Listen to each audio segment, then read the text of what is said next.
Bienvenue au programme de la technique présenté par Wolfgang Rudolph. Bonjour et bienvenue. Aujourd'hui, je voudrais vous parler de la valeur pH. Savez-vous ce que c'est? Vous en avez sûrement entendu parler, j'en suis sûr. Mais la valeur pH, ce numéro sans dimension, que nous dit-il?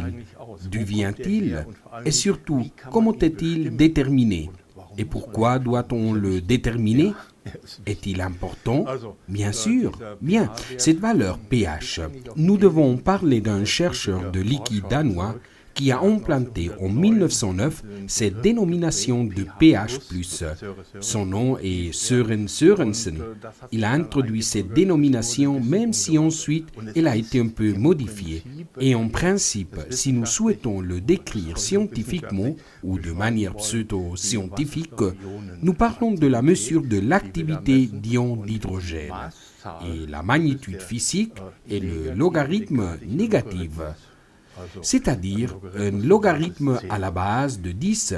Nous reparlerons de cela pour expliquer ce que cela signifie pour cette échelle. Normalement, cela se mesure dans une plage de pH 0 jusqu'à un pH 14. Cependant, il est possible d'élargir vers le haut et vers le bas sur 1 ces limites dans des solutions liquides déterminées, c'est-à-dire que vous pouvez mesurer des valeurs négatives, moins 1, 0, 1, et c'est là jusqu'à plus 15, mais ce sont des exceptions. Bien, la valeur pH, comme je l'ai mentionné, les solutions liquides, nous allons regarder car l'eau pure a une valeur de pH 7, c'est la valeur neutre. C'est neutre, c'est pour cela que ça s'appelle neutre. N'importe quelle valeur inférieure à 7, nous l'appelons acide. L'acide semble être quelque chose de mauvais ou de grave, mais il est très important pour la vie. Tout ce qui est au-dessus est une base. Les deux peuvent réagir et compenser, et nous avons besoin des deux.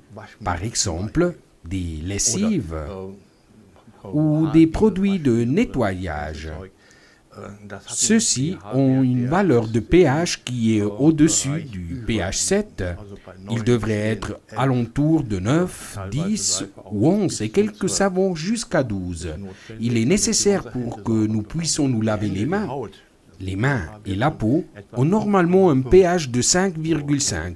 C'est approximatif, même si à l'intérieur, le sang est à 7,4, plus ou moins. Votre médecin, s'il vous fait un test de sang, une analyse de sang, il vérifie aussi la valeur pH. Grâce à cela, vous pouvez déterminer s'il y a une maladie. Si maintenant nous regardons dans l'autre sens, nous avons ici un citron. Le citron a normalement une valeur pH aux alentours de 2,5, certains jusqu'à 2. Il existe aussi comme concentré, le vinaigre aussi, même s'il n'est pas aussi acide que le citron. Bizarrement, j'ai posé ici un Coca-Cola. Le cola, selon cette définition, est un acide. Il se trouve entre 3 et 4, selon le type et la fabrication. Ensuite, nous avons des choses comme par exemple le bicarbonate. Je ne l'ai pas en poudre, mais plutôt en grumeaux. Cela aussi appartient aux acides. Comme vous pouvez le voir, nous sommes entourés de différents moyens, pas seulement des aliments qui ont une valeur pH déterminée. Cette valeur pH a de l'influence sur d'autres choses. Par exemple, sur des métaux ou sur des plastiques. Pas tous les récipients ne sont valables pour tout. Par exemple, un récipient plastique qui contient du lait, vous ne pouvez pas l'utiliser pour le remplir avec de l'acide de batterie, car il le détruit. C'est pour cela qu'il est nécessaire de connaître la valeur pH. Et si vous devez le connaître, vous devez alors pouvoir le contrôler. Par exemple, dans la fabrication, il faut savoir si les valeurs de pH changent, si elles sont dans ce qui est établi ou s'il est nécessaire d'intervenir. Nous avons besoin de savoir, par exemple, dans l'agriculture, la valeur pH du sol. Cela est très important pour la croissance des plantes, et ceci dans plusieurs autres domaines. Le jardinier en a besoin. Finalement, il gagne sa vie avec cela. Et à la maison aussi, bien sûr. Pour cela, il existe différents types d'instruments qui permettent de mesurer la valeur pH, même directement sur des aliments. J'ai analysé ces équipements et maintenant je souhaiterais vous les présenter. Bien, je dois faire très attention pour retirer cela. Maintenant, je vais vous le montrer. Bien, ceci est le récipient où doit être stocké l'électrode lorsqu'elle n'est pas utilisée. Et bien sûr, il faudra la sortir lorsque nous allons l'utiliser. Aujourd'hui, nous parlerons de cet équipement. Il s'agit du PCE PH20S, un analyseur d'eau. Et nous le définissons comme un analyseur d'eau car la valeur pH est pour des solutions aqueuses. Mais le sol de la Terre aussi est par exemple humide et mouillé, et il s'agit d'un équipement conçu spécialement pour être utilisé directement dans la mesure ou la détermination de la valeur pH sur la Terre ou dans le sable ou n'importe quel endroit. Maintenant, je l'allume. Il a un assez bon écran qui permet de lire les valeurs de façon claire et nette.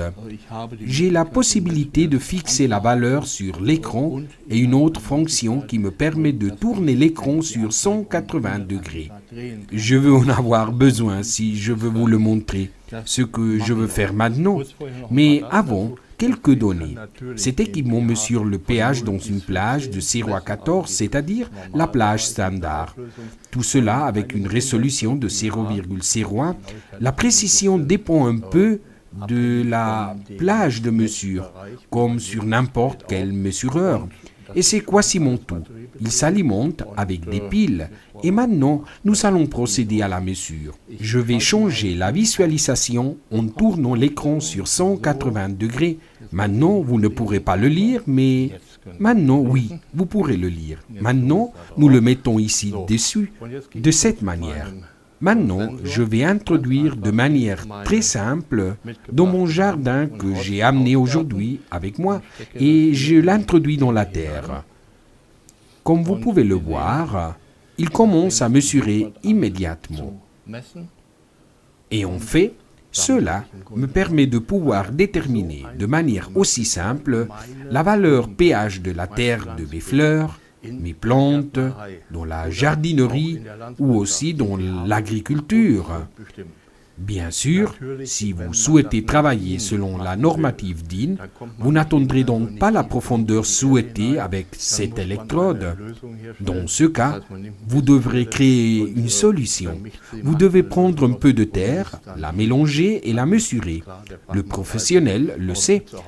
Mais cela est une solution optimum pour le domaine privé et pour des entreprises qui travaillent au quotidien avec des plantes ou avec de la terre. Je peux simplement m'imaginer que je peux amener l'équipement avec moi pour déterminer de manière rapide comment est la terre. Qu'est-ce que je peux planter ou où est-ce que je dois renforcer pour que la terre ait le pH optimum pour la plante en question. Bien, son nom est PCE PH20S. Je ne sais pas, peut-être que le S veut dire super, car cela est mon impression. Un équipement manuel avec lequel je peux déterminer la valeur pH dans l'industrie alimentaire. C'est quelque chose de très important, car je veux savoir si les aliments sont en bon état. D'ailleurs, je peux reconnaître le mauvais état d'un aliment par sa valeur pH. Et bien sûr, cela doit être inclus dans le contrôle de qualité. Voilà l'équipement, le PCE 228. C'est indiqué ici, M, pour indiquer que son utilisation est pour mesurer sur des aliments. Bien, c'est un bel équipement manuel. Si je l'allume, vous pourrez apprécier que l'écran est facile à lire. Maintenant, il réfléchit. Il n'affiche aucune valeur car aucune électrode n'est connectée. Il indique aussi 25 degrés centigrades. C'est une valeur fixe établie qui peut être modifiée s'il n'y a pas de capteur de température. Mais j'en ai une que je vais connecter maintenant. Vous pourrez observer que la table de ce studio est assez froide. Si maintenant je touche la pointe de mesure, alors la température devrait augmenter. Exact. La température augmente de cette manière. Bien. J'ai maintenant ici mon capteur de mesure pour la valeur pH. Il dispose d'un capuchon protecteur. Voici son apparence, mais d'abord je vais le connecter. Il se connecte à cette prise BNC, comme cela. Maintenant, certaines valeurs commencent à être indiquées. Et si maintenant je retire cette protection, vous pourrez observer une pointe en acier inoxydable avec laquelle il est possible de pénétrer directement dans des aliments. Au centre, c'est là où se trouve l'électrode pH. J'ai apporté quelque chose. J'ai ici un morceau de fromage et un autre de charcuterie. Voyons si je peux le voir. Je vais le retourner pour mieux y voir. Je peux maintenant pénétrer directement dans les aliments. Cependant, pour la compensation de température, je dois introduire cette sonde et mesurer la température de l'aliment. Maintenant, j'introduis cela ici, puisqu'avant, je l'ai mis ici aussi. C'est tout en fait. Tout le reste est automatique. Nous pouvons voir comme la valeur augmente. Le fromage a été dans le réfrigérateur à une température de 5,5 degrés. La valeur pH est d'environ 7,4. L'équipement mesure le pH entre 0 et 14. Vous pouvez mesurer la température de manière automatique avec la sonde entre 0 et 60 degrés et l'utiliser pour la compensation. Si vous avez besoin de mesurer dans des températures supérieures d'un aliment chaud, vous pouvez retirer le capteur et introduire la valeur à la main. Mais ce n'est pas tout. L'équipement permet d'introduire sur la partie du bas une carte mémoire de 16 Go maximum. Et les valeurs y sont stockées. Il y a le mode d'enregistrement. Vous devez appuyer sur la touche REC et sur une autre touche ici en bas. Vous obtiendrez alors un tableau car ces données sont enregistrées sous format XLS. Vous pouvez lire ce fichier avec différents tableaux ou des feuilles de calcul. Vous aurez ainsi une présentation nette. Mais encore, vous pouvez ainsi transférer ces données directement à l'ordinateur avec l'interface de série. Il existe une description du protocole d'interface auquel vous pouvez adapter votre logiciel et mesurer ainsi en continu. Vous pouvez régler le quota de mesure depuis 1 seconde jusqu'à 8 heures, 59 minutes et 59 secondes. Et alors, la carte mémoire commence à se remplir où vous transférez les données à votre équipement, c'est-à-dire à votre ordinateur ou ce que vous utilisez normalement. Nous parlons d'un équipement universel.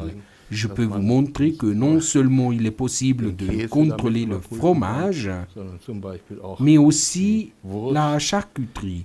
Je ne sais pas, normalement je devrais d'abord nettoyer l'électrode, mais je vais m'en passer maintenant. Je ne vais pas réaliser de mesures scientifiques, je veux simplement vous montrer le changement qu'il y a maintenant. Comme vous pouvez le voir, ici, il y a un léger changement. La valeur pH est un peu inférieure.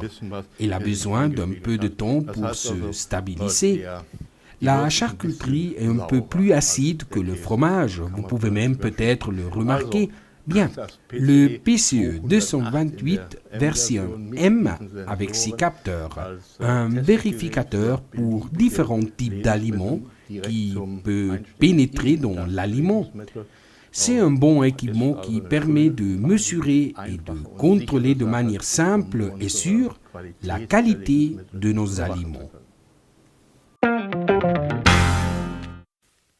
Bien, j'ai ici un vrai multitalon. C'est le modèle PCE PHD1. Le mot pH est inclus dans la dénomination. Nous savons donc qu'il mesure le pH de 0 à 14 avec une résolution de 0,1. Non, elle est de 0,01. Elle est beaucoup plus précise et il peut aussi faire d'autres choses. Il mesure, en plus de la valeur pH, la conductivité, le potentiel redox, le contenu de sel et détermine l'oxygène et la température. Avec cela, il ne reste presque rien qui ne puisse pas se mesurer. Bon, il y a beaucoup de choses dans le monde. Analysons cet équipement. Il est similaire à d'autres équipements, même s'il couvre beaucoup plus de domaines. Maintenant, je l'allume. Nous apprécions son grand écran. Il m'indique qu'en ce moment, il est en fonction pH. Ici aussi, je peux connecter un capteur de température externe, même si je peux aussi régler la température à la main. En ce moment, il indique 25 degrés. Je vais maintenant retirer l'électrode de la solution de conservation, comme cela. Je dois bien sûr le connecter. Nous avons ici aussi un connecteur BNC, comme cela. J'introduis maintenant le capteur dans ce récipient avec de l'eau du robinet transparent. Je vais voir les valeurs qu'il me donne. La valeur du pH de l'eau du robinet doit se trouver entre 5,5 et 9. Voyons comment il mesure. Si la valeur pH est trop faible, cela pourrait par exemple éroder des vieux conduits en cuivre et en plomb et laisser des résidus toxiques, c'est-à-dire l'eau pourrait contenir des toxiques causés par l'eau qui avec une valeur pH aussi faible arrivent à les décoller des tuyauteries. Bien. Nous avons maintenant ici une valeur neutre de presque 7. Et maintenant, je vous montrerai que cet équipement fonctionne réellement bien. Maintenant, je lui rajoute un peu de concentré de citron et un choc de la valeur pH se produit immédiatement. Celle-ci diminue immédiatement. C'est aussi simple que cela. Un équipement multifonction très facile à utiliser. Ce que nous venons de faire ici, je peux le transférer à un ordinateur ou à des unités de contrôle à travers une interface de série. Le protocole d'interface est ouvert et vous pouvez donc l'adapter. Je peux aussi stocker les données sur une carte mémoire de 16 Go maximum sous format XLS. Je pourrais ainsi lire les données avec n'importe quelle feuille de calcul. Je peux vous montrer un exemple. Avant, j'ai fait quelques mesures. Si vous l'observez, vous verrez qu'il est facile à comprendre. Vous pouvez l'éditer. Et les feuilles de calcul vous permettent en plus d'ajouter un graphique de processus selon vos propres besoins. Il existe aussi un logiciel que vous pouvez acquérir séparément. Comme vous pouvez le voir, nous parlons d'un équipement qui répond à tous vos besoins. La conductivité. La seconde sonde qui inclut me permet de déterminer la conductivité depuis une plage de 200 microsiemens par mètre jusqu'à 200 millisiemens par mètre. Vous devez simplement le connecter, changer l'unité de conductivité car en ce moment vous êtes sur l'unité de pH et c'est tout. Vous n'avez rien d'autre à faire. Il existe d'autres ampliations, d'autres capteurs et d'autres accessoires. Le contenu de sel. L'équipement détermine jusqu'à 12% de concentration dans des eaux ou des liquides que vous souhaitez mesurer. Nous parlons d'un équipement portable, maniable et très universel pour différents types d'applications. Bien, j'ai analysé plus en détail ces trois équipements. Ce que je n'ai pas mentionné de chacun des trois équipements est qu'il est possible de les recalibrer. Il existe des liquides de calibrage. Nous parlons d'un calibrage automatique ou semi-automatique de 3 points. Cela veut dire que j'introduis l'électron dans le liquide correspondant, par exemple pH 4 ou pH 10, et vous pouvez alors voir quelle valeur donne l'équipement et la rectifier. Et cela a été le premier point de calibrage. Le calibrage de 3 points peut être réalisé par n'importe quel utilisateur de manière simple sur les 3 équipements. Bien, parlons brièvement de chaque équipement. Le premier que je vous ai montré qui permet de tourner l'écran est le PCE PH20S. Je l'ai utilisé pour déterminer l'état de mon persil, c'est-à-dire, vous devez simplement l'introduire dans la terre. Il doit bien sûr y avoir un peu d'humidité. mais cela n'est normalement pas un problème. Pour une mesure selon DIN, il vaut mieux prendre et dissoudre un peu de terre et de mesurer. Les professionnels le savent. Ensuite, j'ai le deuxième équipement. Nous parlons du modèle PCE 228M. J'ai utilisé cet équipement pour voir l'état du fromage. Après ce test, je le mangerai avec le saucisson, un équipement conçu pour vérifier la valeur pH des aliments. Et le troisième équipement que nous avons analysé est un vrai appareil multifonction. Nous parlons du modèle PCE PHD1. Je peux avec mesurer 6 paramètres. Bien sûr, le pH, le redox aussi. Il mesure aussi la conductivité dans une large gamme. Ensuite, il mesure le contenu de sel, l'oxygène et la température. Ces équipements intègrent une compensation de température automatique, mais je peux aussi établir une température fixe. 3 équipements pour un grand secteur qui couvre ce qui est utilisé quotidiennement dans l'industrie et les garages, et aussi chez vous, car vous devez savoir dans quel état se trouve votre persil. C'est tout. Au revoir et à la prochaine.